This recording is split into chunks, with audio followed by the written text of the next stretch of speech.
So we're going to get going on our next session, which is assuring a secure and engaging user experience leveraging AI. It's going to be a one-to-one conversation and between Frank and Tamer, and Frank Katita will be the one asking the questions. He is a senior strategist for Chime's Digital Health Insight. With a background in global media, information technology, and healthcare, he has launched some of the world's most iconic IT media brands, including Computer World, PC World, Network World, CSO, and CIO. His career also includes work in the intelligence sector, and he's the founder of Weapons of Mass Discussion. He's also a graduate professor of healthcare, informatics, and global communications. Answering the questions will be Tamer Baker, Chief Technologist at Zscaler, where he leverages his expertise to support digital transformation initiatives in the healthcare, government, and education sectors. With a career spanning 15 years, Tamer has provided strategic guidance and solutions to customers in national defense, government, healthcare, and finance. Before entering the private sector, he served in the U.S. Air Force and got his degree in aerospace engineering. All right. Frank and Tamer, you can go ahead and engage your cameras. Hi, Tamer. Frank, you as well. Whoop. There we go. There you Sorry are. about There you that. are, Frank. User Hello, error. hello. All User right, error. I am going to go on mute, and you guys can go ahead and take on the conversation. Thanks, Carol. Hey, Thank Frank. you. Thank you so much, Tamer. How you doing? I really appreciate the opportunity to do this. As moderator, I look for topics that in my world I call hyphenated topics, and my Chime colleagues are probably sick of hearing me say it. But if I had to pick the trifecta of three hyphenated topics myself, this would be one of them. Given the fact that we're talking about assuring a secure and engaging user experience, and we're leveraging AI when we do it. So, sorry about that. As we start talking about this, I really want to come in from one of my perspectives as a professor of user experience is one of the things that I do. So I'm used to hearing my students talk about it and report about it in their work. I'm also very curious in terms of the work that you do. First of all, I want you to introduce yourself by telling me what a day in the life of Tamer is like in the work that you do, and what you do, just as sort of a social thing, what you do when you're not working. Oh, okay. So, daily work life in the life of Tamer. I spend my days split between meeting with customers, prospects, and organizations across the country and across the globe, just to really understand what their needs are and help provide the direction as needed, especially if I'm, a trusted advisor in an organization. And we talk about all things, anything from zero trust to economics of, providing security to user experience and, many other subjects and topics. On the private side of the house, I spend my days trying to get as much time as possible with my teenage daughter. So, they grow up very fast. So any chance I get to connect with her on whatever her interests are is kind of where I spend my private time. So just to frame this, I mean, we have the word user experience there, and we're talking about. I think the interesting thing is in the title it's called a secure and engaging user experience as it relates to cybersecurity and using AI. So I'm curious if you had to pick like your top three horrible user experiences. What are the ones that you hear the most? If you can narrow it down to three, what are the top three that you're trying to improve? So in our world, in the provider space especially, the user experience is paramount for all of our clinicians, right? Our care providers, caregivers. So some of the worst user experiences is when they can't access what they need to access. Obviously, that's some of the worst type of user experience you could possibly imagine. And it doesn't matter what you're implementing, if it's on the network side or the cyber side or whatever it may be, or some new tool or widget. If that user experience is poor for them, that'll kill the project. Obviously, it's one of the fastest ways to kill a project is to have the a doctor complaining.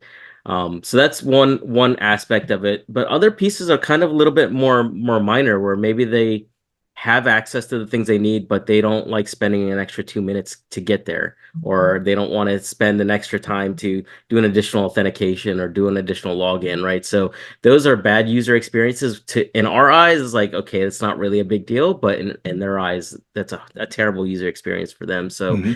these are the cases when we have conversations about user experience. It's oftentimes it's like, how do we solve for just saving even a few minutes of time on a doctor's time per week, for example. So that's kind of where it all usually boils down to from my conversations. Now, the IT admins and the administrative user experiences are also playing a part. How do we do security and how do we do things easier for them? But honestly, like when we have these discussions, it's more about the user experience for our care providers.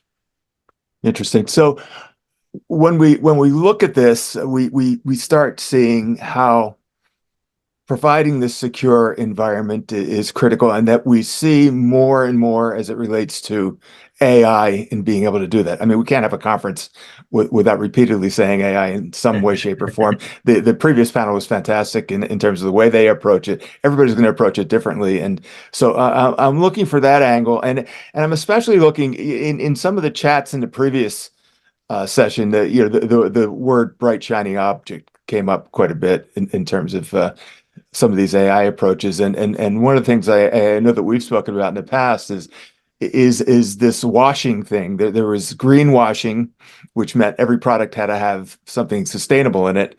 And now we have AI washing, which is actually being reviewed by the government. There's so many claims of bright shining objects that aren't even there as being bright or shiny.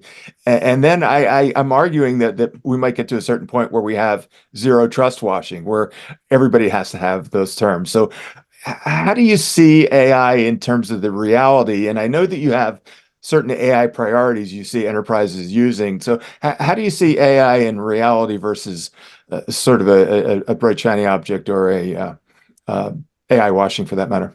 Yeah, so we'll save the zero trust a washing for the next session, although that's already been happening for a long time now. Mhm. On the AI washing, this is actually a good topic because for years now, AI is just kind of blowing up, obviously because of ChatGPT, but AI has been a term that's been used for many years inside of a lot of organizations.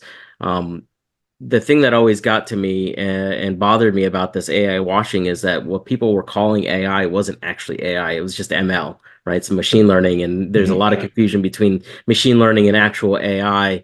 So one of the things that I would advise people is when they're trying to get their handle on, AI and products that use AI and things of that nature, really understand, does it actually have real AI or is it just machine learning that they've rebranded as AI? Mhm. That's a big part of it. So, those organizations that are actually implementing real AI, awesome. That's a way to go in a direction to start moving forward with.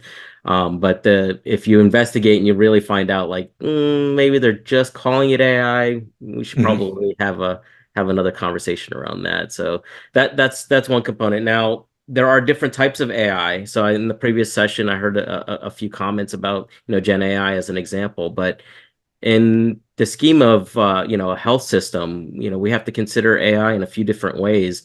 There's AI that exists to help your care providers, right? To automate things like um, uh, doing their notes and scripts, etc. So there's some care provider resources for AI. There's AI that exists to help your admins, so your IT administrators, your programmers, those folks that are on the front lines doing the administrative type work on the IT side of the house, as an example. And not just IT, your human resources folks, your finance folks, like many different people are using AI tools just for their internal tools as well.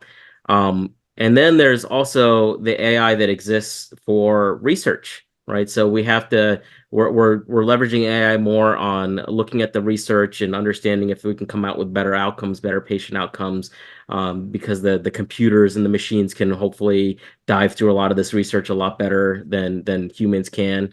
And then the fourth and final piece that I'll talk about is AI in your tools and your platforms, and this is more along the lines of cybersecurity as an example. And this was mentioned in the previous panel as well, because we want to make sure that any systems or tools that we're looking at in the future, hopefully have real AI in there, because I'll tell you, the bad actors out there are leveraging the latest and greatest, right? They're innovating constantly, and they're also putting AI to their use and advantage. So we should also be using AI for our own defense and offense as well. So those are kind of the four categories that I think about when we have conversations about AI, especially if somebody wants to have a conversation. It's like, well, which AI are we talking about here? How do we want to go forward with the conversation? Yeah, one of our audience asks the question of how you would differentiate AI from ML. So, I mean, I think that as we said, that's almost always hyphenated AI ML when they seem to be two different words. Yeah. So, and people are saying that we need ML for AI. So it's some of these things are inseparable. So when we look at cybersecurity, we look at ChatGPT. How do you see those being? How do you see ChatGPT being a benefit for improving cybersecurity? And how do you see ChatGPT being a risk as a factor in cybersecurity issues? So there are plenty of benefits that exist. A lot of people are starting to look into this, and one thing I'll say is every organization should be embracing AI in one way, shape, or form, because if you don't embrace it, it's going to hit you Mhm. like a train, right? So you have to start considering how we're going to start leveraging it and what way we can use it. From the GPT perspective, like a chat GPT, right? There's lots of things that we can use that benefit an organization to help make their lives easier, right? We're not going to replace headcount with this. So if you're thinking of worried that I'm going to lose my job or anything like that, AI is not going to do that to you, but it will help you get better at your job and help you craft things, more creatively, for example. But there are huge risks involved, and I heard this from Daniel in the last session, as one example. These platforms are typically public, right? So they're using language learning models that are across the internet, which means anything you input into it becomes public domain for everybody to have potentially get access to. So the real danger becomes if I'm working at a health system and I'm inputting in anything sensitive, whether it's sensitive information about internal workings of my health system, or patient data, or anything along those lines. All that now goes out into the wild and it becomes public. So that's a major danger. What we are finding is that we need to be able to put rails in place, safeguards, to make sure that people aren't using these things in an inappropriate way, or people on the correct teams only should be using them.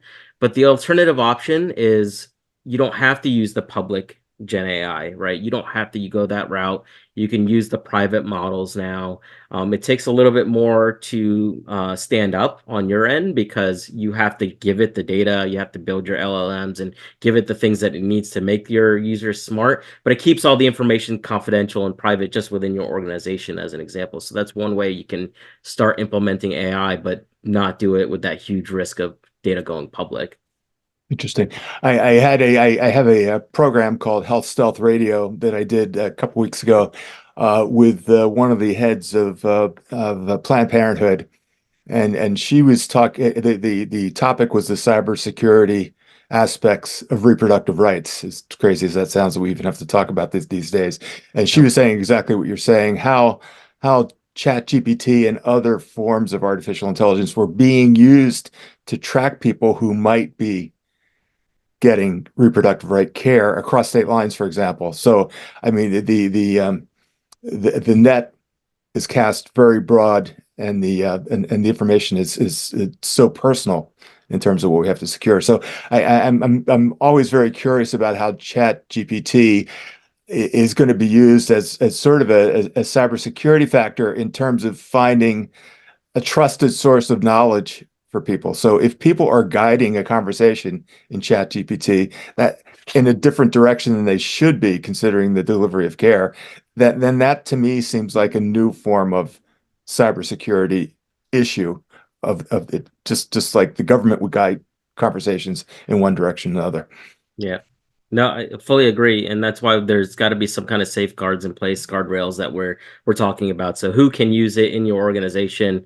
How do we use it? And then how do we get off of the public version of it is a big problem with the chat GPTs. So tell me a little bit about how you are tackling this. I mean, how do you tackle this convergence of user experience and security? I mean, how intertwined are they? How separately? I mean, we have user experience groups on websites that are had nothing to do with security whatsoever. And then we have security people that have nothing to do with websites. How do we where does that converge and how do we go about that? Yeah, so the trouble with this is oftentimes an organization won't even have the ability to really see and control where their users are able to access these AI tools, or they're only able to see and control it maybe just within the confines of their health system. If they're off network, if they're remote, things like that, oftentimes their traffic is going out to the internet. A lot of people can't afford to backhaul, as an example. So this is one thing that we need to first tackle is just like, hey, can we actually get a visibility on who's using the public version of these tools? And if so, can we start turning on the blocks for these? And but from a user experience perspective, just turning on a block without offering an alternate solution isn't always the solution, right? Because if we don't offer them a way to still experience the GPTs and the AI to help them, they will find a way around you, right? So your users will typically find a way around you to get to what they want, which still introduces that risk. So my advice is always typically, let's find a solution that is safe and secure, block the other stuff at that point, and then give them access to the safe, secure solution much easier. So make that seamless for them, where they can have an easy way to use those types of tools. Interesting. A lot of this comes down to what I always refer to as the economics of whatever it is, patient experience, cybersecurity. Can you tell us a little bit about how, as you go to market, I mean, what are the pushbacks that you see for people wanting to sign checks for this sophisticated stuff? And it's very mysterious, especially as you get further into the C-suite and even further into the board, where people have to really give the blessing of the smoke coming out of the chimney. What do you see in terms of being able to describe the benefits, cost benefit analysis, total cost of ownership, things like that, that people can understand in this mysterious world? Yeah, so uh, it, everybody knows it's no secret, right? We're operating still since COVID under negative margins or very thin margins for those that are back in the positive now. So economics is a big part of every conversation for every project that we're talking about, whether it's IT or not, right?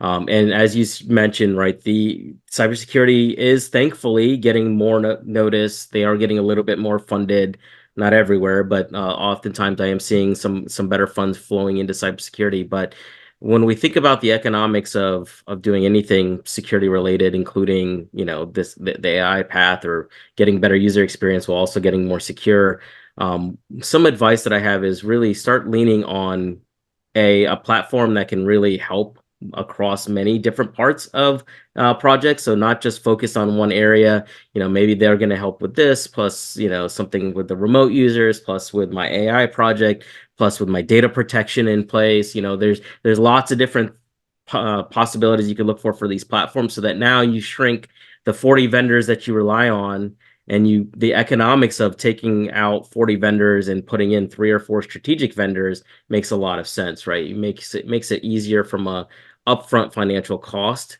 as well as the soft costs from the operational headaches, right? When you're operationally only managing a couple of strategic vendors versus many other disparate or siloed type of vendors, that really helps you from an economics perspective. The other component that I'll talk to from this is embracing SaaS, right? Because healthcare's, as we all know, as an industry, has been slow to adopt cloud and SaaS. Now, thankfully, I've seen a lot more of it, which has been fantastic. But really being comfortable with that SaaS model, because that really makes it so that all the heavy burden is off of your teams, especially when you don't have a big team, especially when we don't have the human capital to manage everything. Offloading that burden to a SaaS platform means that the SaaS vendor is now taking care of all the headaches. I don't have to maintain a bunch of stuff on-prem, or not just for managing appliances and things like of that nature, but also just the headaches of updates and patching and upgrades, etc. So that really helps from an economics perspective on a economics too. So that's where you get the operational economics back, and you're spending less time doing things that you could be spending on or spent giving that time back to doing other projects like standing up an AI and language learning model for some use case that you're looking at. So Interesting. So as we start deploying this, what do you see as some of the best practices, and probably more interesting to the audience might be the worst practices that people have as they go about looking for these kinds of cybersecurity yeah. solutions in terms of your clients? What's let's say let's take, don't do this if you plan on doing this right. What is there one that you see or a couple that you see out there that are Yeah, more likely to be we worst practices? we could talk about worst practice first. Some of the biggest challenges I've seen is if you've got an organization uh, that is a little bit more siloed, or even if they're not siloed, maybe butt heads with each other. They don't So play you've well got together. Yeah. infrastructure versus security, for example, the Department of No, as some people call cybersecurity, whereas cybersecurity is there to really enable the organization, not disable the organization. But if I've come across organizations where hey, stay out of this. We're handling this project. Whether it's owned by infrastructure or cyber, it doesn't matter, either side of the house. If you're an organization that doesn't play well with each other in that way, you're going to run into many challenges. And this is not news to you. I'm sure you've already had challenges implementing solutions. But the reason why that's so paramount when we talk about the economics, right? And we've talked about being able to use platforms to help across the board, that's because it's also going across many different teams, right? So these platforms are available, which are going to help the infrastructure folks do their jobs better and easier, faster, and more efficiently. And it's also going to help the cybersecurity folks get their, things done in a more efficient, faster, better way as well. And it's also going to help the desktop admins. It's also going to help the SAs that are taking care of your server environments and your backend systems, right? So these platforms cross-functionally touch so many different pieces of an organization. Now, maybe if you're a small organization and you've got like four folks that are doing the job of everything, okay, that you want to hopefully make sure all of them are working well together. But that's probably my best advice is, that make sure you guys are working well together. Don't hold things in such a way that it's mine, stay out of it. We want to be able to enable that cross team unification. The only other piece that I'll say is a challenge is the inertia of modernizing, right? There's a lot of inertia that takes place when you're trying to modernize and you're trying to do something new. It's change is hard for people in general. And if we don't get over that inertia of change, we're going to always be stuck in our old ways, right? It's always going to be about trying to do what we've always done and maybe just trying to make it small, incremental, better versus having that leap forward of modernization. And honestly, for the audience that's on today, the best way to overcome that inertia is from the top down. So we really would need our executive level, C-level folks to really be into that modernization mindset and modernization approach so that they can push down and ensure that the entire team under them, the whole organization is behind this modern approach. So I just want to make sure I don't take for granted that the worst practices or the best practices are the opposite of the worst practices. Are there other best practices that you would suggest, or did that fit into what you just described? Yeah, there are other things. I'm a huge fan of some of the publications that are out there, things that NIST puts out, things that CISA puts out. Reading up on what their guidance is. They put some good guidance out there. Talk to your peers. I think peers are a huge way of really getting some best practices out there. You're not in it alone. We want to do this together. Some peers are further along than others. Whether we're talking about AI, whether we're talking about the user experience aspect of it, or cybersecurity or zero trust or whatever we're thinking about, somebody's already probably done it, right? Nobody here is that blazing pioneer, the first one doing it. So it's really good to talk to your peers and get that insight. And then the last piece I'll say is also not only advice from your peers, but find your trusted advisors. Yes, there are vendors out there that are only there to sell you something. It's like, hey, you buy us and we'll solve all your problems, right? That's not what I'm talking about. There are advisors out there that exist on the vendor side of the house that have been there and done that and have helped hundreds of other organizations that can really help you as well. And again, connect you with some peers if you don't know some folks that have gone through these changes and modernizations, as well as, really guide you through that. So don't be afraid to ask for help, and you can get that help in a few different ways. That's great. That's great advice. One of the things we run into when we do our executive briefings at Chime, our leadership briefings, is the aspect of governance. Um, so, I mean, it's probably the number one on the hit list right now for people talking about AI, and it's also right up there with cyber. And then you combine them, and you have this massive, complex governance scheme. Large enterprises obviously get more complicated because, as you said, everybody doesn't play nice together. So it's not just governance; it's having a governor that can manage that. And then when you start laying AI on that, the various use cases, and as they get closer to the patient care as opposed to just menial tasks, you get another kind of governance there. So what are your experiences and how organizations are handling AI driven cybersecurity Yeah, and so user experience? We'll throw that on top of it too. the governance aspect of it, especially when it comes to AI, is it's unfortunately lacking, right? We surged forward with some cool new technology, some cool new tools, right, that are available to us. However, we didn't put the governance in place first, unfortunately, right? So and it's still being worked out. Like the governance of AI is still a mess. It's no one has it down right, unfortunately. For those of you that are on the call thinking, hey, wait, what about us? We've got it good. Okay, there may be some one-offs, but for the vast majority, I have seen like the governance around AI is just it's non-existent. And then there's also the regulatory piece of it too, right? So it's not just internal governance, but what's happening from the top down from the government side of the governance, that they're still getting a handle around it themselves. What I will say, and I think I heard this actually mentioned, I think Chad might have mentioned it on the last panel, you know, there are some movements that are happening, advancements that are actually making things better. Nobody wants to be regulated more, but what I like about the New York regulations that were briefly mentioned is that they're not just adding more regulations and governance on top of you, they're also providing funding to help you get there, right? So that's a good step in my opinion that other states are likely going to follow is how do I get funding for this? Well, if you want the money, I'm going to regulate you more, but I'll give you the tools and the money to be able to do this so that as we regulate you, you're safer and we'll fund it and help you guys get safer. So that regulance piece of it, regulation and governance piece of it, I think is coming along. The AI piece is still significantly far behind.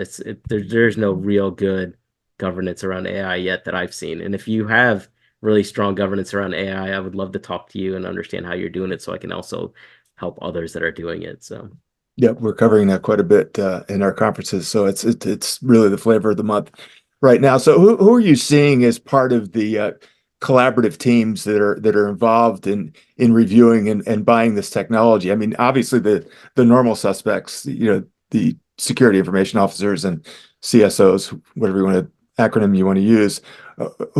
Are these influences broadening? Are there other people that are getting more and more involved now that you have to bring into the circle? yes. So the usual, suspects, CIOs, CISOs, CTOs, obviously, these are the common suspects that we would normally talk to about this type of stuff. But this does broaden depending on what you're trying to bring in, depending on who it's going to touch. If you're touching the biomed team, clinicians, et cetera, obviously we've got some chief medical information officers as an example. So we're bringing in more of that clinician and medical side of the house, especially if you're making decisions around AI products and how the AI products are going to help your care providers. So they're getting more and more involved in these types of decisions, even though it normally lives in the IT world underneath the CIO, CTO, for example.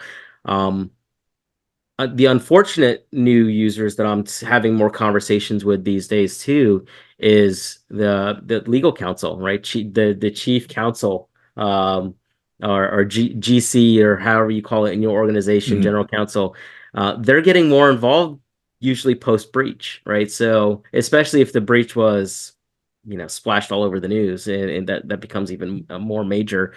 So we actually are now having to go through legal to get anything done in those instances, which is not always easy. And I don't know if we have any GCs on these types of conferences, but we have to be friendly and play well with our GCs because when these types of incidents happen, sometimes they're the ones that now take control over what we're bringing in to solve for these pains and problems. The other component, though, that's been a massive one, especially since the days of COVID and how strained we are with our economics, is again going back to the CFO. So the finance teams are involved now. This getting projects done needs to either have justification, like why we're spending all this money to implement X, whether it's an AI tool, whether it's security for that AI tool, or some other modernization project that we're trying to get done. We have to justify to the CFO that, look, this goes back to the economics of it all. If we spend this today, we're able to knock off this, and these costs that are hard costs. And that could be actual hard costs of other software, other infrastructure, other pieces and components versus the soft costs. Like, well, if we implement this, now our doctors can, see 3 extra patients per day or whatever it may be, and that generates more revenue. So there's different types of cost conversations that we need to have now with the CFO. And oftentimes I'm not the one that's going to speak to CFO, but what I'll do is we will talk to and prep that CIO or CTO or CISO or whomever's going to have that conversation. Say, hey, we'll help you understand the economics. We'll work with you to get those economics, and then we can get the buyout from the CFO and or board, right? The board also plays a big role in that sometimes, depending on your organization. Sometimes these projects have to get signed off by the board level as well, and them understanding these economic values, which could either be cost savings or revenue generating one way or the other. Then on the other end, I mean, I'd like to differentiate between the CFO and procurement.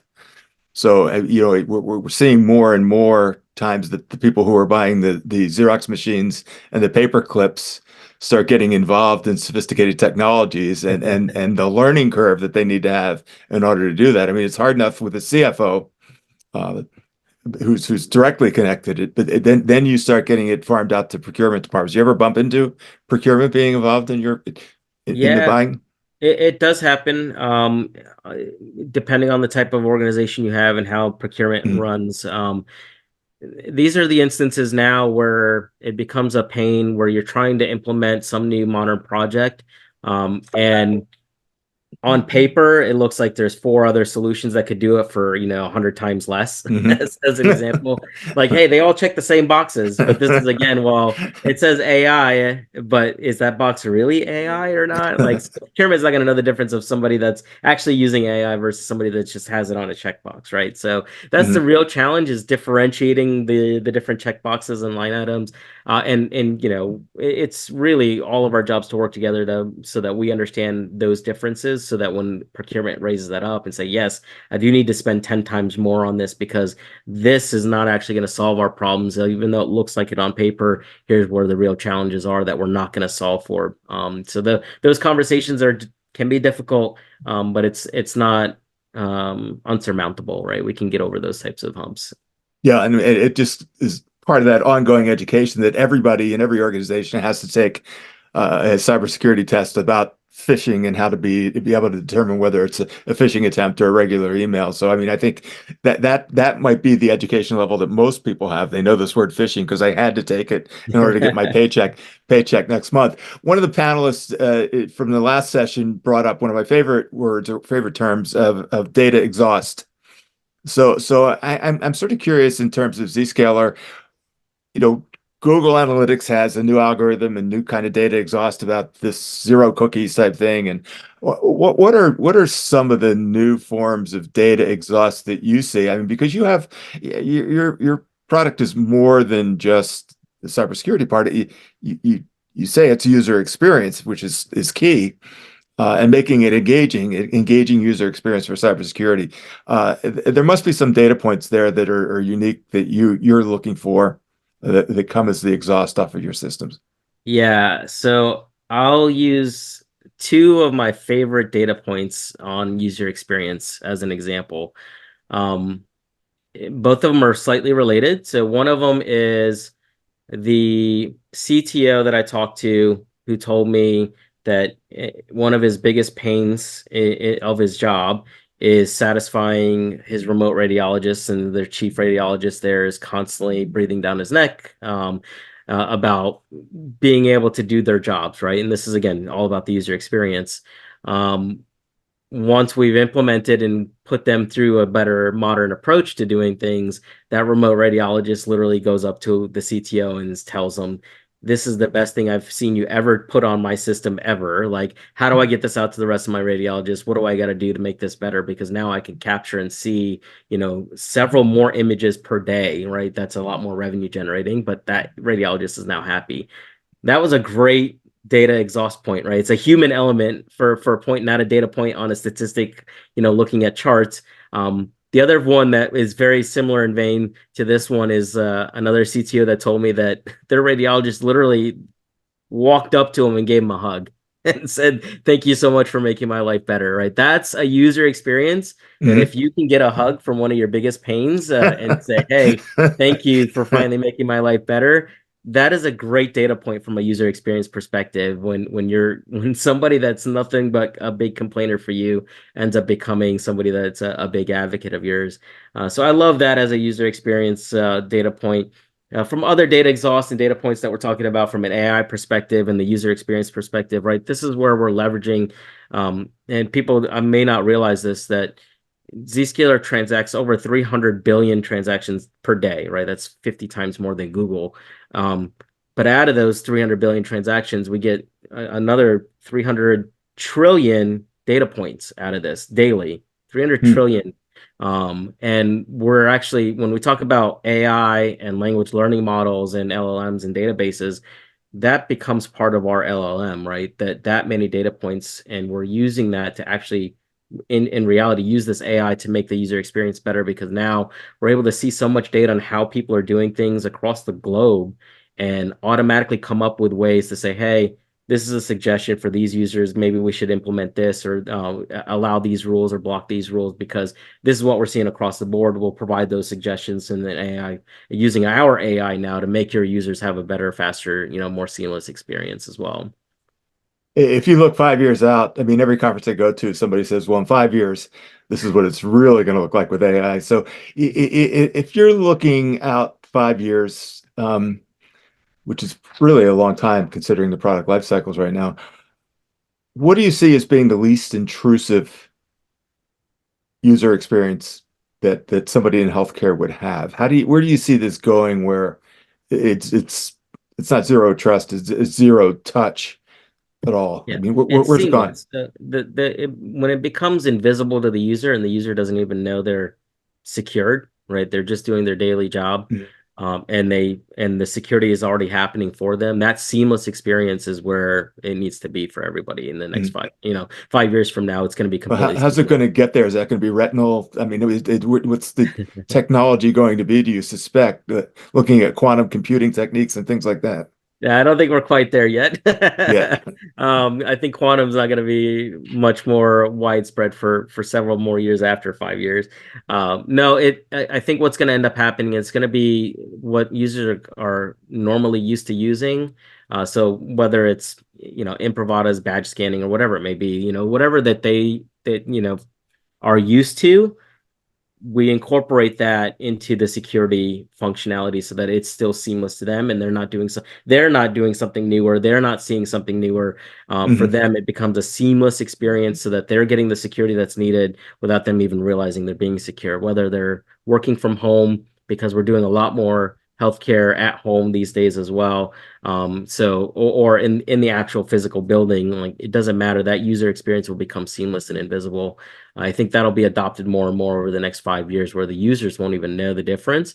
And maybe, just maybe, we'll get to the point where I don't even need to go through the procurement officers figuring out what phishing is, because I'm automatically going to stop those phishing attempts. They won't even have to worry about what phishing is, because that user, seamless to them, is being protected from those phishing attempts, as an example.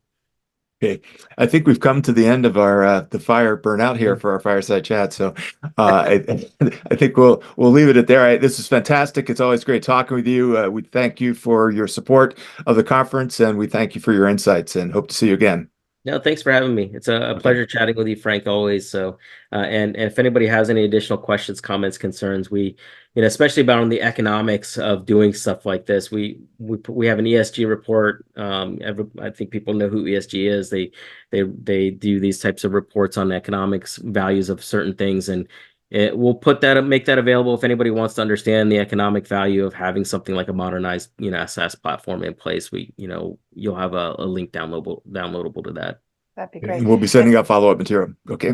Frank, you're going to be Thanks, seeing sir. Tamara sooner rather than later since he's going to be joining us on our next He's panel just moving over session. to another chair. So, Yeah. Okay. All right. Thanks. so Thank Tamara you. and Frank, just stick around. You can obviously go off camera, and but we'll be starting pretty shortly here.